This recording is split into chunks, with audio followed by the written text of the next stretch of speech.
we will be playing with the most expensive powder foundation. This is by La Prairie. This is their Skin Caviar powder foundation that retails for $230 US. So what is this? This is their powder foundation that glides flawlessly onto skin, and it envelops into the silky veil of complexion enhancing color. And they does say it begins as a creamy base and then sets to a cashmere soft finish. They're saying this is a buildable, blendable coverage for a matte yet luminous, fresh look all day long finish. So this has 0.32 ounces. So right here in the front, you have the magnified mirror. You have another complimentary puff. You open this up, you have the regular sized mirror, and then here is the powder foundation. I'm gonna start off first with my concealer since it's not powder. I'm just gonna use a tiny bit of my Sicily, and I still love this concealer. It's so good. I use this like more for like color correcting. How do you guys usually do if you use a powder foundation? Do you apply your concealer first and then you go with your powder foundation, or how do you guys do it? So I've actually seen a couple of different ways that people apply it. I feel like everybody has their preference, but I personally, if I'm using like a powder foundation, I'll go with my concealer first because I find that it blends better. Then I'm gonna take a tiny bit of my Ulta full coverage concealer just to add a little bit more coverage. And I'm using my Rare Beauty concealer brush. I already have my mascara and my eyebrows done. Let's move into the most expensive foundation. When you look at it up close, it has like their logo etched into the foundation, which is interesting. But so how to use this, they say for optimal results, apply with the powder foundation brush. They do actually have their own La Prairie powder foundation brush, and it retails for $135. But I don't have that brush, and I'm going to use my Bobbi Brown full coverage face brush. You can use this for powder and liquid. So I'm excited. I'm gonna use this, and it looks like it's a very similar shaped.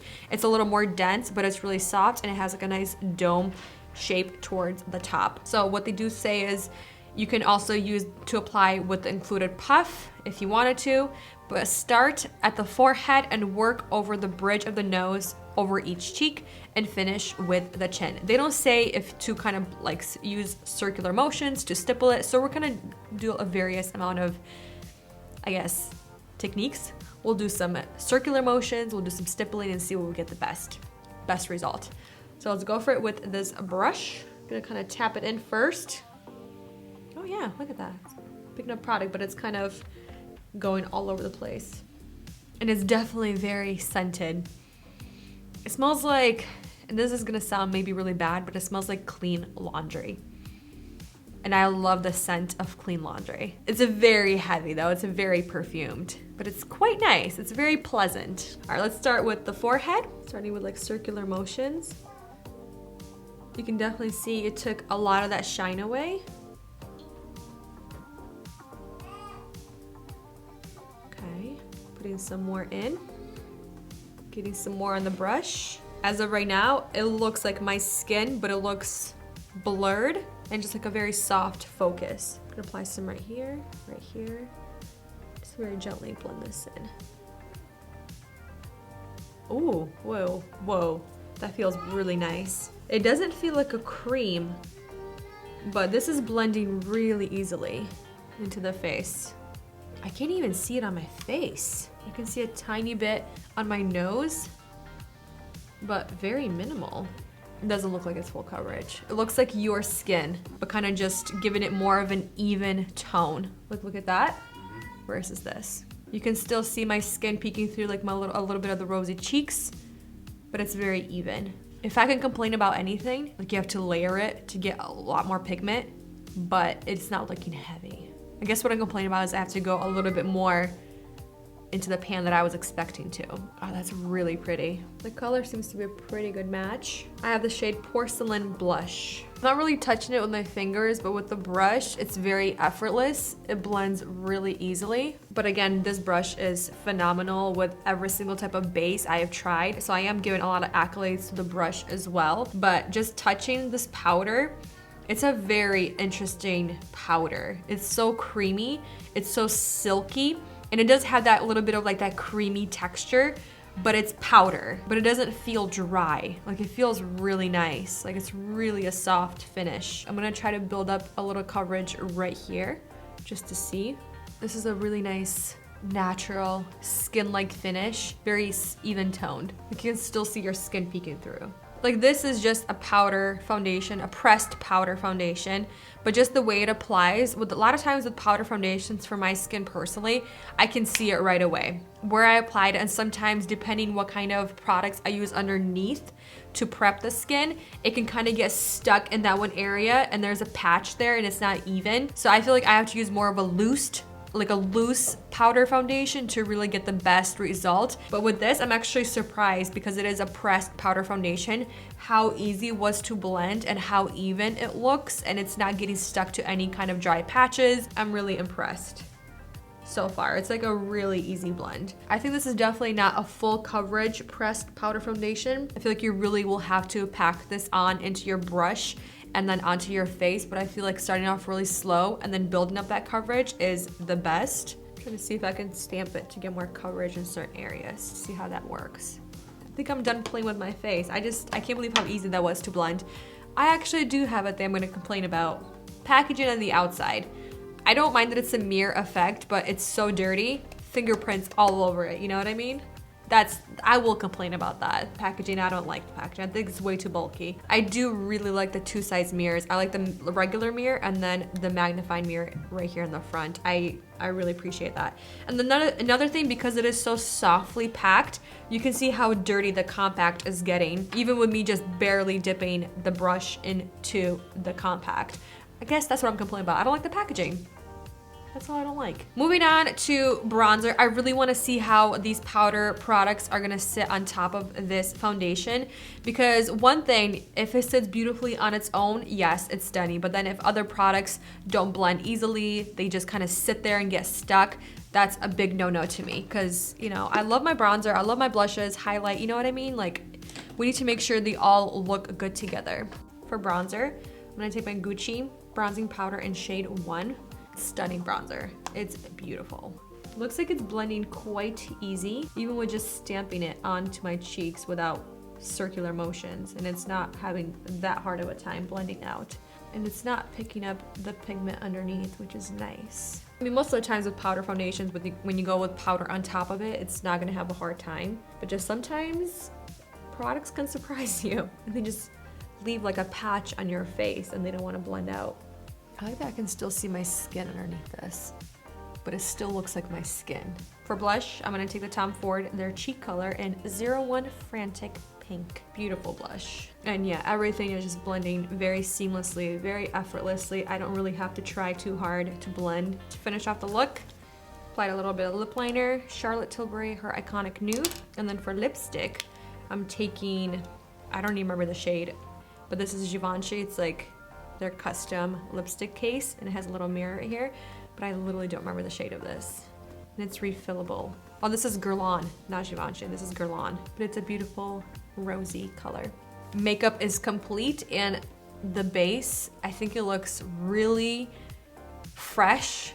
It looks flawless, but you can still see my skin underneath. And when you look up close, just something with the texture, it's so soft, it's so, like, it's a very soft blurring effect on the skin, and it does feel quite nice. Like, you can feel there's a little bit of product on there, but when you do this and when you look at your fingers, there's not much product on your fingers. Like, there's not much coverage or pigment coming onto your fingers, which is really intriguing, because a lot of times with powder foundations, when you touch your face, I feel like that product easily comes off. But I'm really liking this complexion right now. A lot, like a lot. Don't like the packaging. It doesn't look nice. Like, I don't want to have this sitting on my vanity because it's just full of fingerprints. You just have to always clean it. I'm nitpicking, but again, this is $230. I appreciate the 2 different size mirrors. I love that this one is magnifying, so you can really see the texture up close and personal, but I really, really like this so far. The true test is going to be how well it looks outside in real light, outdoor light, and then how it wears as well, because sometimes with powder foundations, actually most of the time with powder foundations, they last only 5-6 hours. max. And then everything just looks extra shiny. Everything just starts breaking apart. It starts cracking, breaking, just exposing all the pores. It just exaggerates all the textures, fine lines, and pores on the face. So right now, I'm really, really liking it. And yes, you can still smell it on the face, but it's a very pleasant scent. I'll keep you guys updated. Hopefully do 2 updates today. I'll see you soon. Doing the first update, and it's been probably 6.5 hours already. Same thing with powder foundation. They look so beautiful with the initial application. The way they wear, the way they melt into your skin, it's so stunning for the first 5-6 hours. And then it just kind of starts exaggerating certain textures on your face. First thing is usually pores because it just makes them look really enlarged and extra enlarged. But the one thing with this, yes, I'm looking a little extra shiny, like all over the face. It's quite even. And then my pores look quite enlarged right here. But the smile lines and the fine lines, they actually look pretty good. I'm really happy that I'm not looking cakey. I'm not looking dry, but yes, it's not controlling the shine. I feel like the airbrush look is quite gone, especially right here in the T-zone, and then a little bit extra right where the pores are. But I think the cheeks still look really beautiful. The fine lines are not as expressed when they usually are with powder foundation. So I'm really happy with the way it's looking overall, but it definitely doesn't have that longevity that I would personally want. Okay, doing the last and final update, I'm looking way more shiny than I last checked in with you guys. I do like how this part of my face looks. I think my cheeks, they look pretty good. I do see a little bit of a glow right here, a little bit of a glow right here, but right here, like that just looks pretty bad. Like every texture is just like popping right now. The one thing I was saying in the update, I could really see my pores right here, but I feel like it kind of chilled out a little bit and it didn't get any worse. So around the 6-hour mark, I feel like that was like the peak of how bad it looked. It started getting a little bit more shiny past the 6 hours. Like I did not touch up my forehead at all today. I really just wanted to see how shiny it would get my forehead, but like I mentioned about the fine lines, they still look really soft. They still look very lightly blurred. So I'm really impressed that I don't look cakey. I don't look dry. Like it looks really good. Coming down to the price. This is a very, very, very expensive foundation. This is one of the more beautiful powder foundations I have ever tried for myself. I don't know if I'm going to repurchase this because I feel like there's a lot of great powder foundations on the market that do a really decent job, very similar, but not better and not as good as this powder foundation, but you can get a really decent job that looks somewhat good for, like I said, 5-6 hours max. And then it just kind of goes downhill from here. But I am really impressed with how the skin and my texture is looking. I'm still gonna keep playing with this. I still see all the powder products that I put on my face, the bronzer, the blush, I think they still look beautiful. Even the concealer looks really nice and it hasn't budged all day. But yeah, please let us know if you have this foundation or you have tried it, if you've played with other La Prairie products. What are some of your favorite products that you just recommend to everybody and they are worth every single penny? But for now, you guys, thank you for watching, spending time with me, and I'll see you in the next one very soon. Bye.